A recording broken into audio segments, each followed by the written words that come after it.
8 дугаар тест 24 дугаар одлого. За 5 оюуталчин 15 өдөрт 225 цамц хийдэг. За тэгвэл 900 цамцыг 6 өдөрт оёхын тулд хэдэн оюуталчин хэрэгтэй вэ гэж. За тэгэхээр 5 оюуталчин 15 өдөрт 225 цамц хийдэг гэсэн. За тэгвэл эндээс бол яг үгээр нэг оюуталчин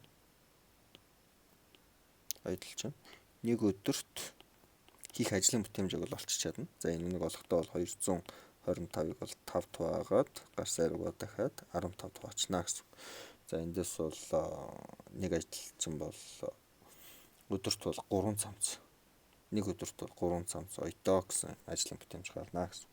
За тэгэхээр бид нарт бол 900 цамцыг 6 өдөрт оёхын тулд хэдэн оюуталчин хэрэгтэй вэ гэсэн. За тэгэхээр нэг оюуталчин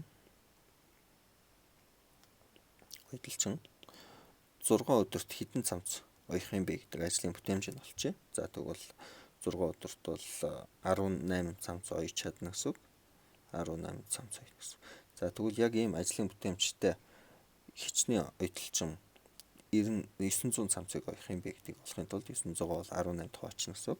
18 туваачвал 50 ширхэг оюуталчин бол хэрэгтэй болох нэ гэж хариуц болох нэ.